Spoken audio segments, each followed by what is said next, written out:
മണ്ണാർക്കാട് നഗരസഭാ സെക്രട്ടറിയെ മാറ്റുന്നതിനെ ചൊല്ലി UDF-ൽ ഭിന്നത. സെക്രട്ടറിയെ മാറ്റണമെന്നാവശ്യപ്പെട്ട് ലീഗ് കൗൺസിലർമാരും മാറ്റരുതെന്നാവശ്യപ്പെട്ട് കോൺഗ്രസ് കൗൺസിലർമാരും മന്ത്രിയെ കണ്ടു. ശനിയാഴ്ച നടക്കുന്ന കൗൺസിൽ യോഗത്തിൽ മുസ്ലിം ലീഗ് സെക്രട്ടറിയെ മാറ്റണമെന്ന പ്രമേയം കൊണ്ടുവരാൻ നീക്കം. നഗരസഭാ സെക്രട്ടറി M. സതീഷ് കുമാറിനെ മാറ്റണമെന്നാവശ്യപ്പെട്ട് നഗരസഭാ അധ്യക്ഷ K. സജന, മുൻ ചെയർമാനും സ്ഥിരം സമിതി അധ്യക്ഷനുമായ C. മുഹമ്മദ് ബഷീർ എന്നിവരാണ് മന്ത്രിമാരായ N. Shamsuddin, K. M. Shaji എന്നിവരെ കണ്ട് കത്ത് നൽകിയെന്നാണ് ലഭിക്കുന്ന വിവരം. സതീഷ് കുമാർ മണ്ണാർക്കാട് നഗരസഭയിലെത്തിയിട്ട് സെപ്റ്റംബറിലേക്ക് 3 വർഷം പൂർത്തിയാവും. ഈ സാഹചര്യത്തിലാണ് ഭരണസമിതിയിലെ പ്രധാന കക്ഷിയായ മുസ്ലിം ലീഗ് ഈ ആവശ്യവുമായി മന്ത്രിയെ കണ്ടത്. സ്ഥിരം സമിതി അധ്യക്ഷർക്ക് പ്രത്യേക ക്യാബിൻ അനുവദിക്കുന്നതുൾപ്പെടെയുള്ള കാര്യങ്ങളിൽ സെക്രട്ടറിയും ഭരണസമിതിയിലെ ലീഗ് നേതൃത്വവും തമ്മിൽ ഭിന്നതയുണ്ടായിരുന്നു.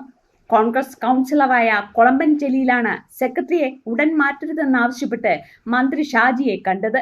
പുതിയൊരു സെക്രട്ടറി വന്ന് കാര്യങ്ങൾ പഠിച്ചു വരുമ്പോഴേക്കും സമയമെടുക്കുമെന്നും 6 മാസത്തേക്കെങ്കിലും സെക്രട്ടറിയെ മാറ്റരുതെന്നുമാണ് ജലീൽ ആവശ്യപ്പെട്ടിരിക്കുന്നത്.